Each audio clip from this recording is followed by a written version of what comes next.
Hi friends, happy Thursday. Welcome back again to the fourth episode of the third season of Anything Gude. If you're watching this recorded, please feel free to skip the first 3 minutes as we wait for people to come in. Hi Raf, welcome to the episode. Thank you for joining. We're just gonna wait around 3 minutes or less for people to come and join us. But while we wait, I just wanted to bring to our attention, if you haven't noticed or found out or be aware of, today is the day of John Paul II. So our very dear Pope, for some of us that are my age, he has been the Pope of most of our lives, right?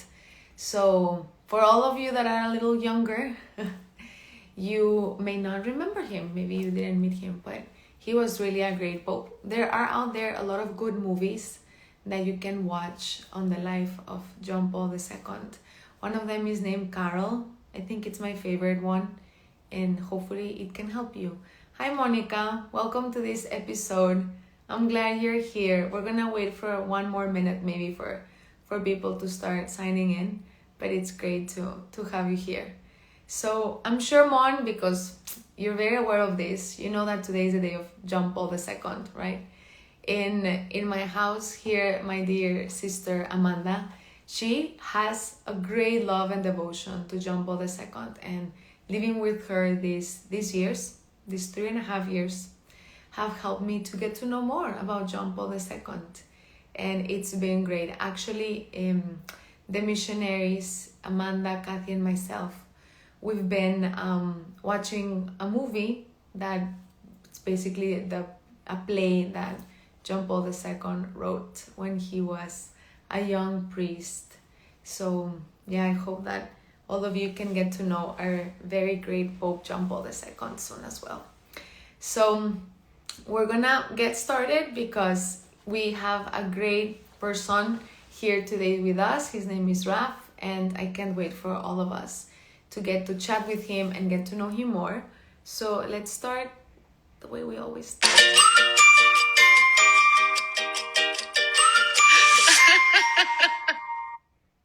Okay, so let's put ourselves in the presence of God by making the sign of God's love.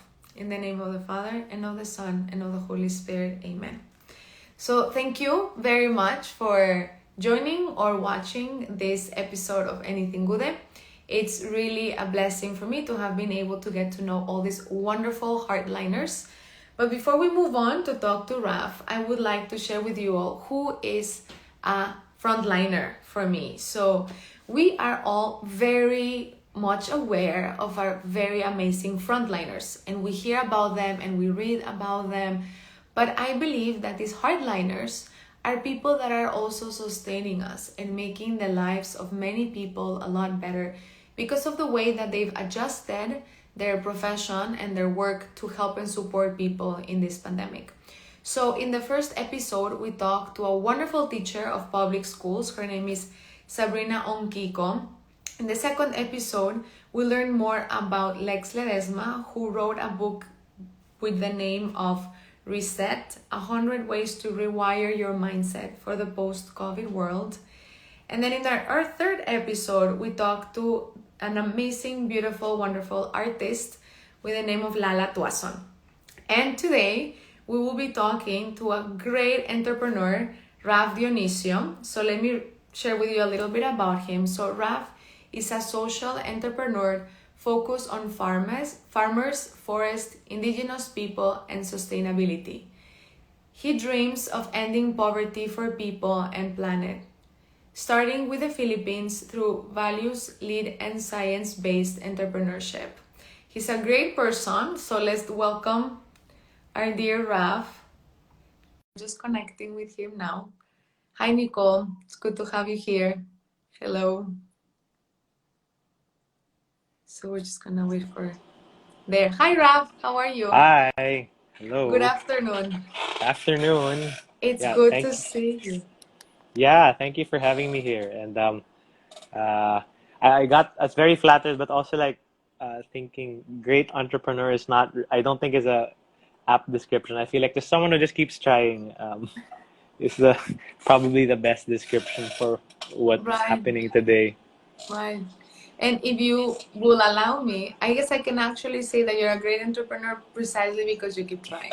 So, Oh, thanks. But lots of so many people to learn from as well. yes, and the Yeah. Philippines has many people that are great entrepreneurs that you can learn from each other. I think that's a blessing of this Mm-mm, country. mm-mm. Yes. That's So, true. even though I introduced you a little bit about yourself, please tell us more about yourself, Raf. Well, yeah, I like business.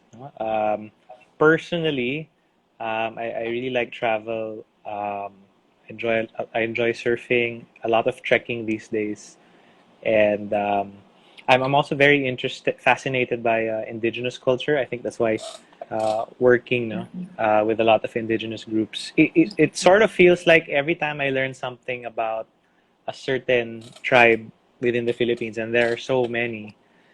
It's like learning. Um, it's like receiving a little piece of the puzzle that you call yourself. Uh, because the Philippines is so diverse, and I really associate myself as Filipino, and discovering these pieces through the as different communities is really something interesting. No? Um, on the business side, I run several businesses. So there's Make a Difference Travel, which since then is uh, turned focused on Make a Difference courses. So it's online education for sustainability, connecting social entrepreneurs to schools. And then there's Make a Difference Market, which is supposed to sell a lot of products from communities that we used to work with and sell them in the city: fruits, vegetables, honey, um, and different things. No, then there's also the Circle Hostel, which is a surf and art hostel in La Union, Zambales, and Baler. Although we recently had to close Zambales and Baler because of the challenges. I mean, I'm sure you see it all over the news. Yes, Yeah, yes. yeah, yeah. And then the last thing I do is construction. So we do a lot of acoustic Mm-hmm. products in Manila, and Mm-hmm. we do a lot of interiors renovation in Cebu and in Davao City. Okay. That is really good. That is really good. And also, like, maybe what can you tell us a little bit more about your background of like, where have you drawn your inspiration to be Mm. an entrepreneur and to do everything that you do? Well, you know what? When I was growing up, the dream painted to me, and it was heavily influenced by my family and my uncles and aunts, to join a multinational and become the president of that. No? And I did that exactly, and I went into Johnson and Johnson as an Mm-hmm. I always joke as an overpaid driver and salesman of panty liners and sanitary napkins. Yeah, and I Overpaid was very clear. I wanted to be president, and people thought I was very um, arrogant for saying I wanted to be the head. But driver. yeah, I tried, and I was like, oh, I can't do it. It's too much for Mm-hmm. me. And Mm-hmm. I felt that entrepreneurship gave me an opportunity to be more creative, Mm-hmm. which I think some of the listeners can relate to, especially Paolo Palanca. Hey, Mm-hmm. Pao. Yeah. Yeah. Hi, Pablo. Um, so yeah, I definitely there were a couple of books that I read, and some of my friends who kind of influenced me to go into business more. One of my good friends is Gab Daes. Mm-hmm. He's based in Hong Kong though now, and then who was kind of guy. I'd always bounce off ideas with him, and then I had the chance to read the 4 Hour Work Week, which is a book about designing your own life, right? Using different management principles. And I thought that, hey, maybe if I do a business, it could really work. And so I jumped into that wheel of trying to start businesses one after the other. And Mm-hmm. I went through a couple of them. I tried a vegetable delivery business back in 2011. It Mm-hmm. didn't work. There was no Grab back then or Lala Move. Um, I also tried selling ube jam and mango jams. Didn't work. Mm, what else Mm-hmm. was there? Buying and selling cars. Was something that worked for a while, but it got a bit tiring. And then my first taste of social entrepreneurship was with Jacinto and Lirio. They're still up now, but I was a partner for a while where they were selling vegan leather products, bags, notebook covers, very beautiful things made out of water.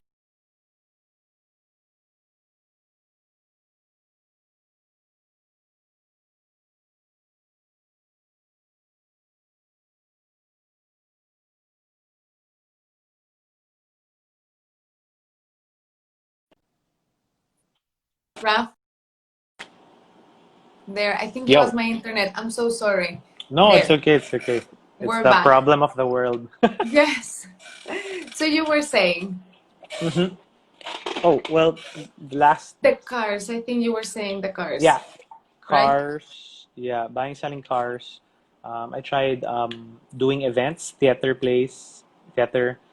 That's a bit hard to sell. And then Mm, a travel agency as well, no? And all of them didn't, uh, none of them flourished for one reason or the other.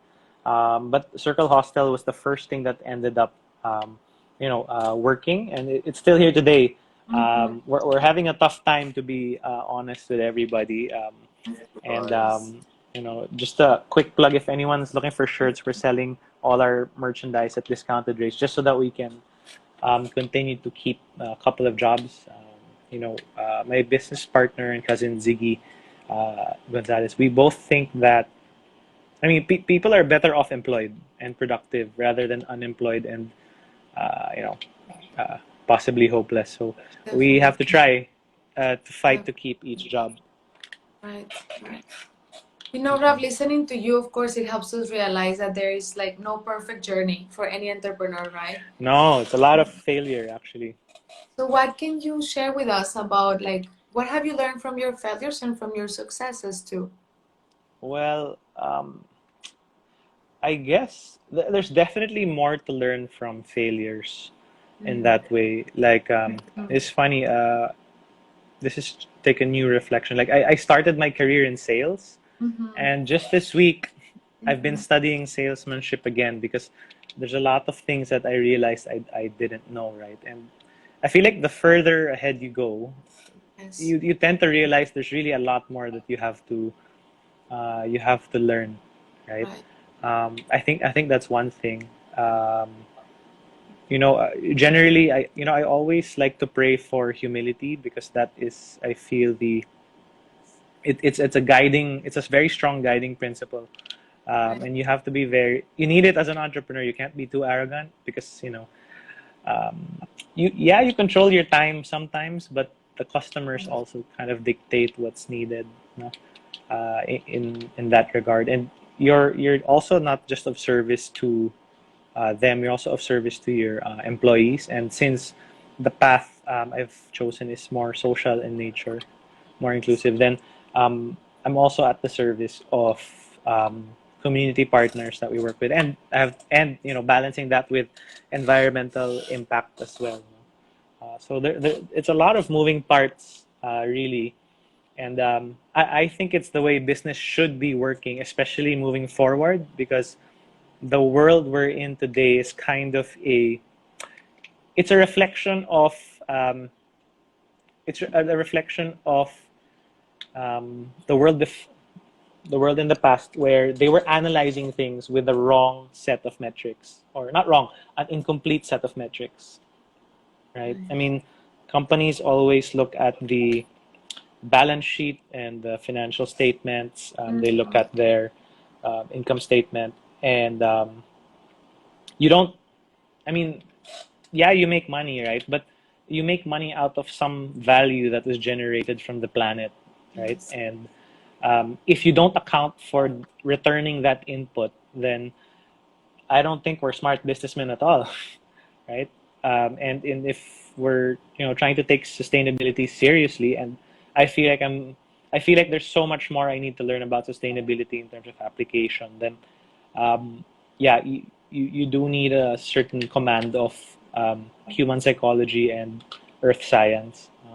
Um, the, you know, interesting. Yesterday, I had a conversation with with Forest Foundation because we're trying to prepare for to plant over 70,000 trees in the Wow. province of Zambales. We actually have a 20-year plan there. It's under the Circle Hostel and Mad Travel where we're trying to reforest the ancestral domain of the Aitas we work with. Very beautiful land, but also very sad to look at because it's an absolute, it's almost a wasteland because of Mount Pinatubo and all the logging. No? And all the help they've received are mostly in the form of donations. And our perspective is that people people who have been hit by these calamities don't. Yes, they need donations at the start, but what they really need to move forward is the presence and a relationship with somebody who can help move them forward. Well, I mean, you guys move forward together, right? Right. That's always been the whole point of it. No? Right. Um, yeah. Yeah. Good. And I mean, listening to you, the way that you've been able to learn from your failures and your mistakes as you were sharing as well. Well, I think that we're all very well aware that the pandemic has brought many challenges to many businesses, right? And sometimes we see those challenges and like it's our failure or we don't know how to make the most of, like this change. A great crisis shouldn't really go to waste. We should also Oh yeah, learn how I've heard to that. adjust, right? Mm-mm, We should learn mm-mm. how to adjust. So how have you been able to adjust your businesses? Because in the conversation that we had previously before the episode, you were really sharing with me very like insightful ways in which you incorporate the people from the community to do business with them. Mm-mm. So Yeah, how has yeah. this moment of pandemic been a moment of success in the middle of the crisis? Well, um, so all the businesses I have were hit by the pandemic and very badly. Mm-hmm. The worst hit were the tourism businesses, Of course. and so we've tried several ways to kind of be creative with what we have. Mm-hmm. For Mad Travel, the initial idea was to raise funds first for the community, and rather than say, hey, donate to the village and so that they can eat. The idea was, hey, buy a tree, we'll hire someone to plant it, and then they get paid. So dignified labor, they get their Yes. money, but you get a tree in exchange, an investment in the future, which is sorely needed anyway. Coronavirus isn't really any reason to slow down on mitigating climate change and improving on the Correct. environmental stats of the Correct. country. Yeah. So there was that with Yangil, and we were very fortunate. A lot of people supported. We were able to plant over 10,400 trees in the last 7 months. Congratulations. And not us. Thank you to everyone who's supported, because it's always we always stand on the backs of our mentors and on the backs of the individual guests who've gone. Like just the other day, we were emailing the guests, the people who sent, and I was like, Yes. "Hey, this person was on a trip in 2016. This person was a friend way back in college, right?" And Fantastic. it's very hopeful to see because there's so much goodness in the world, and you kind of just need leaders to show up and light the way. And one of them is actually listening right now. Hi, Isa. I know you're I one of them. well, Yeah, yeah. Um, and yeah, and after that with Mad Travel, we started. I was asked by my family to go out and buy fruits and vegetables for the family, and I started to see the opportunity that hey, the lines are so long, and I think we can do this logistically. And fortunately mhm. enough, my first job was in a distribution center, so Yeah. yeah, You distributing knew. the products was not very difficult, and I had a good team. I have to say give a lot of thanks to um, my driver Victor, who Mhm. really worked a lot, and then some of my team members, Rhea, Paula, Mika, you know, Romina and Raisa, who they, actually a lot of women really stepped up during the pandemic, working like on their phones or despite all the. I mean, it's easy to get a little depressed in the pandemic, right? Especially It at the is. start, but hey, they fought through, and the result is like one of the Aita villages we work with in Bataan. Mm-hmm. Um, Now we're selling their papayas, we're selling their honey, and they're earning money. It's not as much as before, but they're earning something, which I Right. think is a great thing, right? Uh, and we've tried to push creativity more with the concept of people bartering something of value for Mm-hmm. rather than asking for donations. So we recently launched a tech and forest harvest swap where we harvest stuff from a certain farming village and then we trade it for secondhand computers in the city so that the kids can go digital because the gap Yes. is going to increase, right? I mean, we all need computers in the Yeah. future, so Yes. that's something important. Um, for Circle, we've been able to create, especially specifically in La Union, Mm-hmm. a really fun local market, and it's really props up to my business partner Ziggy and the operations Mm-hmm. head Buboy, who really Mm-hmm. made things happen. And then our head of admin Jam, who's like really trying to stretch the finances as much as possible. So you know. Whatever I'm doing, it's just because there are a lot of amazing people in the team who are fighting for it. No, and I forgot to mention even with the online courses, because I mean, the way I see it is we Mad Travel's a bridge. We've always been a bridge across two, not just two, multiple worlds, right? And Mm-hmm. there's always a world. Um, there's always a world in the countryside where people in the city can't seem to relate. No, and there are multiple levels, right? So there's like your Of countryside course. surf group or your countryside fishermen, your countryside entrepreneurs, Mm-hmm. um, and then you've got an indigenous group, which is a completely different subsection because there's some sort of existing racism towards them, actually. No? Mm-hmm. um, right? And they don't all mix together harmoniously in the province. And what we're trying to do is to kind of put them all together so that they can create value for customers from the city. It used to be travel, but then it shifted to products. Hopefully, with the travel restrictions opening up, we'll start treks again somewhere along the way, probably in Zambales, Bataan, and Yes. Rizal. But Yes. yeah, it's always trying to put together different elements that don't seem to fit, but there is a way, right? And Yes. the basis of that, I feel, is always it always goes back down to a relationship based on the same set of values, right?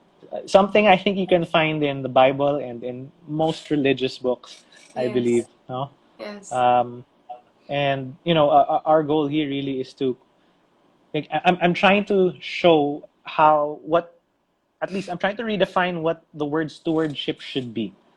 Does Correct. that make sense? Right? Yes. Yes. Right? Yes. Yes. Stewardship is loving as much as, let's say, any character in the Bible, but it also has to be competent, right? Correct. Scientifically, mathematically, and you can't just take things standing down. There's a lot of tough love involved, I guess, right? Yeah. Which is personally a little difficult, and Filipinos don't like getting mad. Yes. Listening to you, you reminded me of a phrase that our dear John Paul II used to say that we have more things that unite us than things that divide us. And I think that's what you're trying to help to do in the community, help people realize all the things that we have in common that brings us together. And this goes really well with that dream that you have of being an entrepreneur, but with a program that is based in values, right? So I It would has like to be. Right. I would like to ask you, like, what helped you to choose to, as an entrepreneur, to share love instead of gaining riches? It's a very selfless approach, very generous, the way that you carry out your businesses. Well, definitely. I'm very blessed to be raised in a family.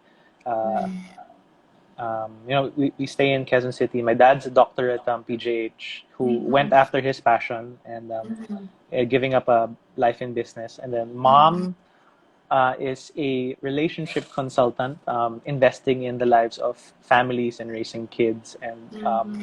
they've kind of set the example for me in a sense that you go after you can create value for others through through the work that you do.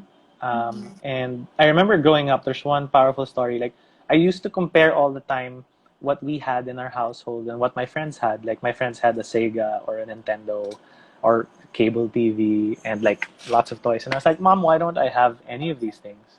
And she said, you know what? I could give you all that, but you wouldn't see me very often because I'd be in the office more. And I was like, oh, never mind. You just stay here. I'm happy, right? And then Yes. she said, but you can make friends with these kids who have it, and I'm sure they'll want to share with you. And yeah, her advice was right. I started Yes. making friends like, oh wow, they do enjoy good company. So I've tried to extend friendship to people as much as possible, and I do feel like I'm very rich in friends, and it's interesting because it's not just it in the city, but I'm blessed to be able to call a place like Bataan home or Zambales home or even a place like Davao home because there are people there who share that same value system, and it's hard to judge a place based on what the news says. The only thing, the best way to do it is to just go there yourself and And look for see it. people who you can connect with. There's so many good people out there, and Sure. I think there's an army growing in the Philippines that can really change our dynamic and perhaps around the world. Yes. Yeah, Raf. So to start wrapping up our very delightful conversation, because your stories are wonderful, what will be your call to action for the people listening to this episode? Well, if you're in whichever country you're in, and I guess I'll use the Philippines as an example. I'm looking at our economic picture. We lost tourism, so there's less money coming in.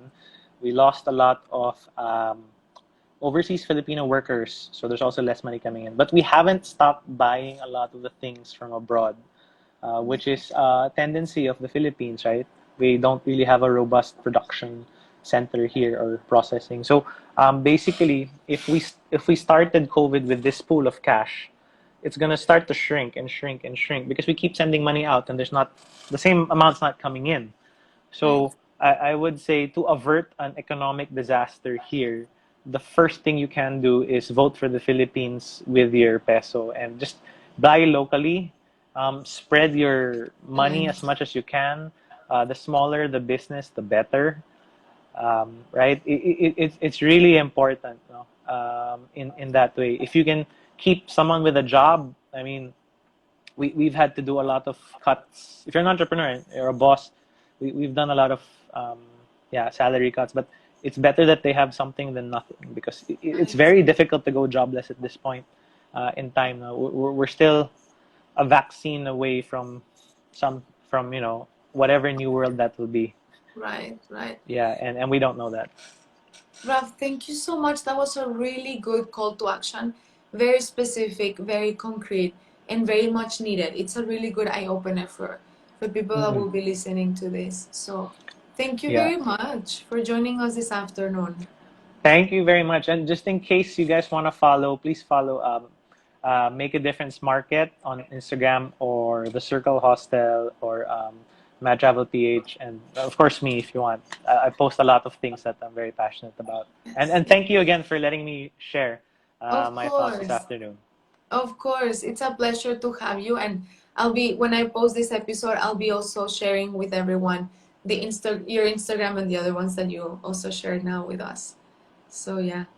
Thank you, Raf. Cool. So I'll stop sharing screen with you, but as All I as right. I told you, I'm just gonna wrap up the episode. Thank you so much for being with Thank you us this very much. afternoon. Bye, Raf. Bye. So thank you everyone for joining and listening to Raf this afternoon. We're gonna move on to wrapping up this episode with something good. So I want to share with you all that there's this great conference happening over the weekend. Who's for Hope? I'll be posting this in my Instagram history. So you can follow this Instagram account to sign up to this very good conferences this Saturday. So it's all about helping people keep mental health. So I have been blessed to have been asked to give one of the conferences. So I'll be giving the first conference on basically spiritual health. And then the following interview conferences will be about mental health. So I hope that you all can attend this conference. I'm gonna be posting this because, as you can see in the Instagram of the page that is organizing, it says register here. So it's a very easy way to register for the conference. I hope that you can all take advantage of this great opportunity now that we all need a little help with mental health. So we're gonna also move on to our last episode next Thursday, October 29th, and that will be with Trisa Guerrero. So I'm very excited to be able to talk to Trisa. She's a psychologist. So in a moment of pandemic and the mental health challenges, I think it's excellent that she's gonna be able to be with us and share more about her experiences and how can we be healthier mentally in these moments of difficulties. So without further ado, let's close this episode with a sign of God's love. In the name of the Father, and of the Son, and of the Holy Spirit. Amen. God bless you, everyone, and happy Thursday. Bye-bye.